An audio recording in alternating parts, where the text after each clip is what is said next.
The live TV, सच सबसे आगे। नमस्कार, आप देख रहे हैं द लाइव टीवी और मैं हूं आपके साथ मुनमुन रहमान। हमास और इजराइल के बीच युद्ध लगातार जारी है। कई दिन हो गए हैं युद्ध को, लेकिन हमास और इजराइल दोनों में से कोई भी अपने कदम पीछे खींचने को तैयार नहीं है।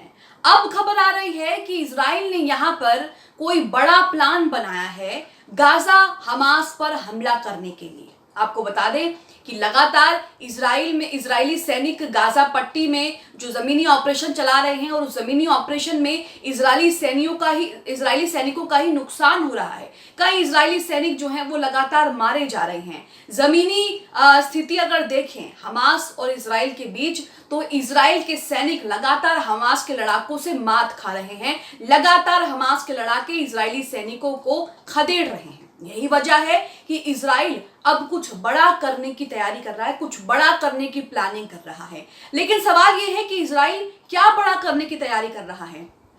गाजा में इजराइल लगातार मासूमों पर बमबारी कर रहा है, सिविलियंस को निशाना बना रहा है, बच्चों तक को नहीं छोड़ रहा। यहां तक कि नेतन्याहू महिलाओं और बच्चों की हत्याओं को लेकर उनकी हत्याओं को सही ठहरा रहे हैं। फिलिस्तीन में जो लगातार मुस्लिम बच्चे और मुस्लिम महिलाएं इजराइल की बमबारी में लगातार जो है शहीद हो रहे हैं, उन्हें सही ठहरा रहे हैं। तो यहाँ पर सवाल है कि इजराइल क्या करने वाला है।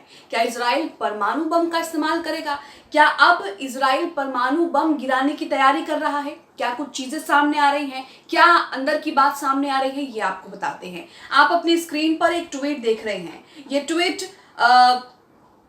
मिश्रा अमरेश का है। मिश्रा अमरेश के बारे में आपको बता दें, मिश्रा अमरेश ऑथर हैं और पॉलिटिकल एनालिस्ट हैं और कई चीज़ों पर अपनी राय रखते हैं और उसका एनालिसिस करते हैं। तो यहाँ पर इन्होंने इजराइल और हमास के बीच जो जंग चल रही है उसे लेकर एक बड़ी बात कही है। यहाँ इन्होंने कहा है कि कहीं ना कहीं इजराइल जो है वो कुछ बड़ा करने की प्लानिंग कर रहा है, क्योंकि इजराइल के प्रधानमंत्री बेंजामिन नेतन्याहू जिस तरह के बयान दे रहे हैं उससे तो यही लगता है कि वो कोई महाविनाश, कोई महातबाही चाहते हैं। यहाँ पर देखिए लिखा है, इजराइल डाल सकता है गाजा पर परमाणु बम। तो यहाँ पर अमरेश मिश्रा लिखते हैं कि इजराइल गाजा पर परमाणु बम डाल सकता है। इजराइल गाजा पर तमाम खतरनाक रसायन का इस्तेमाल कर चुका है, फास्फोरस बमों तक को गिरा चुका है गाजा के लोगों पर। तो यहाँ पर परमाणु बम की बात भी कही जा रही है। आगे लिखा है, गाजा पट्टी में हमास आईडीएफ के सैनिकों को गाजर मूली की तरह काट रहा है। नेतन्याहू ने एक इंटरव्यू में फिलिस्तीन की औरतों बच्चों के बड़े पैमाने पर हत्या को सही ठहरा दिया है। कहा कि अमेरिका ने भी तो जापान पर परमाणु बम गिराए थे। तो यहाँ पर नेतन्याहू क्या कह रहे हैं? नेतन्याहू यहाँ पर कह रहे हैं कि फिलिस्तीन में जो मुस्लिम बच्चे और माओ की और जो औरतों की हत्याएं हो रही हैं वो सही हैं, उनको सही ठहरा रहे हैं। और एग्जाम्पल दे रहे हैं अमेरिका का। अमेरिका जो उनका दोस्त है, जो उनके साथ लगातार दोस्ती निभा रहा है। यहाँ नेतन्याहू कह रहे हैं कि अमेरिका ने भी तो जापान पर परमाणु बम गिराए थे। तो इसका मतलब इजराइल गाजा पर परमाणु बम क्यों नहीं गिरा सकता? जब अमेरिका जापान पर परमाणु बम गिरा सकता है, वहां पर लोगों की हत्याएं हो सकती हैं, तो इजराइल गाजा पर परमाणु बम क्यों नहीं गिरा सकता? यहां पर आप उनके कहने का मतलब समझिए। यहां पर वो कह रहे हैं कि जब अमेरिका जापान पर परमाणु बम गिरा सकता है तो इजराइल भी गाजा पर परमाणु बम गिरा सकता है, परमाणु बम से हमला कर सकता है। इसमें नेतन्याहू को जरा भी झिझक नहीं होगी। आगे लिखा है, इजराइल का इशारा साफ है, जैसा कि मैंने आपको बताया और समझाया। इजराइल कोई राष्ट्र है ही नहीं, उसका वजूद झूठ, फरेब और आतंकवाद पर टिका हुआ है। यह जंग इजराइल कभी जीत ही नहीं सकता। फिलिस्तीनियों ने इतनी कुर्बानी दी है कि उनके पास अब खोने को कुछ भी नहीं बचा है। लोगों ने अपने पूरे के पूरे परिवार को खो दिया है, अपने बच्चों को खो दिया है, अपने माँ बाप को खो दिया है, घर को खो दिया है। खाने के लिए खाना नहीं है, पीने के लिए पानी नहीं है, सर पर छत नहीं है, चोट लगती है तो अस्पताल भी नहीं जा सकते। तो उनके पास अब खोने के लिए बचा ही क्या है? यहाँ पर आगे लिखा है, हमास और फिलिस्तीन की जीत हवा तक में लिखी है। ऐसे में बदहवास इजराइल कुछ भी कर सकता है। इजराइल अब पूरे विश्व के लिए खतरा बन चुका है। इनके इस पोस्ट पे बहुत कमेंट आ रहे हैं। कमेंट ये आ रहे हैं, लोग कह रहे हैं कि इजराइल एक आतंकवाद देश है। कोई कह रहा है कि इजराइल पूरी दुनिया के लिए खतरा बन रहा है।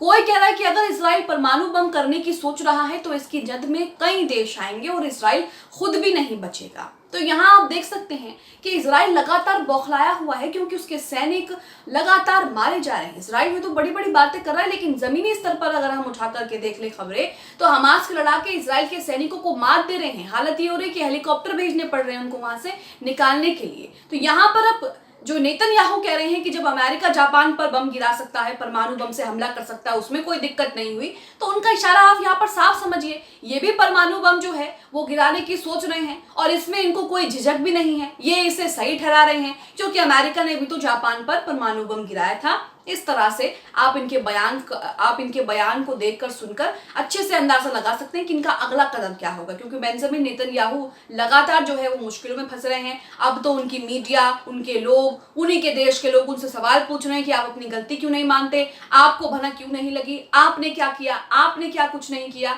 जिसे लेकर अब उनकी मुश्किलें बढ़ने वाली है। यहाँ पर एक स्क्रीनशॉट भी इन्होंने शेयर किया है अमरीश मिश्रा ने। इसमें लिखा है, Israel leans into World War II rhetoric to justify Gaza war। यानी कि यहाँ पर इन्होंने लिखा है कि गाजा युद्ध को सही ठहराने के लिए इजराइल द्वितीय विश्व युद्ध यानी कि सेकंड विश्व युद्ध की बयानबाजी का सहारा ले रहा है। जैसे कि फर्स्ट वर्ल्ड वॉर हुआ, सेकंड वर्ल्ड वॉर हुआ, सेकंड वर्ल्ड वॉर में जो बयानबाजी की गई, जो बातें की गई, जिस तरह के इशारे दिए गए, इजराइल के प्रधानमंत्री बेंजामिन नेतन्याहू भी यहाँ पर उसी तरह का बयान दे रहे हैं और उन्हीं बयानों का सहारा भी ले रहे हैं। उन्होंने कहा कि जब अमेरिका जापान पर परमाणु बम गिरा सकता है, परमाणु बम से हमला कर सकता है, तो इजराइल गाजा पर क्यों नहीं कर सकता। यहाँ आप देख रहे हैं कि इजराइल किस हद तक गिरने वाला है और लगातार इजराइल गाजा में मासूमों पर किस तरह से कहर बरपा रहा है। अब तक 10,000 मौतें जो हैं फिलिस्तीन में हो चुकी हैं, 10,000 मौतें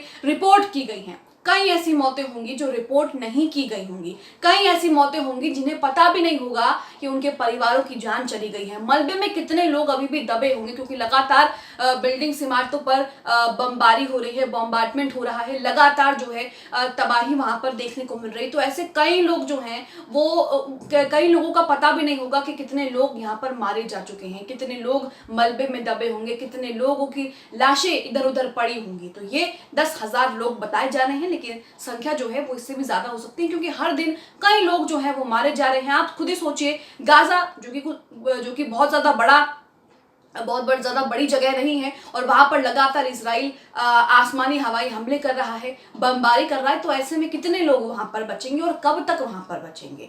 यही वजह है कि लगातार जो है वहां पर लोगों की जानें जा रही हैं। इसी के साथ आपको बताते हैं कि इजराइल ने एक बार फिर से फास्फोरस बम का इस्तेमाल किया है। मोहम्मद तनवीर का ट्विटर पोस्ट आप अपनी स्क्रीन पर देख रहे हैं, जिसमें लिखा है कि इजरायली आतंकी ने सैन्य विमानों से गाजा में शाती शरणार्थी शिविर के एक स्कूल पर प्रतिबंधित सफेद फास्फोरस बम गिराए हैं। ये बम जो है वो प्रतिबंधित है यानी कि बैन है। ये स्कूल UNRWA द्वारा संचालित किया जाता है, यानी कि ये स्कूल को नहीं छोड़ रहे, राहत शिविर कैंप को नहीं छोड़ रहे, रास्तों तक को ये लोग खराब कर रहे हैं, हॉस्पिटल्स को नहीं छोड़ रहे। और अब आप देखिए कि किस तरह से जहां लोग ठहरे हुए हैं, जहां लोग आसरा ले रहे हैं, सहारा ले रहे हैं, ये वहां पर भी बम गिरा रहे हैं। और ये बम कोई ऐसे वैसे नहीं, फास्फोरस बम है। हमने आपको बताया था कई खबरों में कि फास्फोरस बम कितना खतरनाक होता है और ये बम एक बार जहां गिर जाए तो वहां पर पूरा ऑक्सीजन सोख लेता है और ये ऑक्सीजन से ही जलता है। ये इंसान को अंदर से खोखला कर देता है। बाई चांस अगर आप बच भी जाते हैं इस बमबारी के बाद, तो ये जो बम है, इससे जो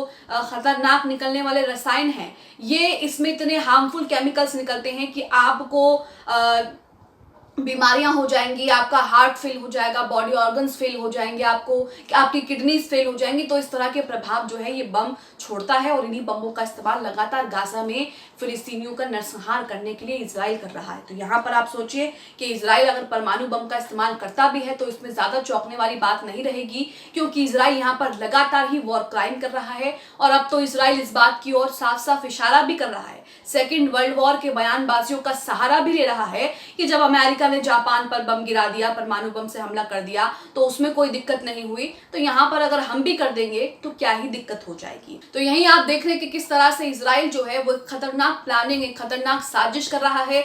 देखना होगा कि हमास के लड़ाके इजराइल की इस खतरनाक साजिश, इस खतरनाक प्लानिंग से किस तरह से लड़ते हैं और इसका इजराइल को क्या मुंहतोड़ जवाब देते हैं। आप इजराइल के प्रधानमंत्री बेंजामिन नेतन्याहू के इस बयान को लेकर क्या सोचते हैं, जिसमें वो ये कह रहे हैं कि फिलिस्तीन में बच्चों और महिलाओं की जो मौतें हो रही हैं वो सही हैं, अमेरिका जापान पर परमाणु बम गिरा सकता है तो हम क्यों नहीं, जिस तरह से वो बात कहना चाह रहे हैं, आप उनके इस बयान को लेकर क्या सोचते हैं, कमेंट बॉक्स में हमें अपनी प्रतिक्रिया जरूर दें। द लाइव टीवी, सच सबसे आगे।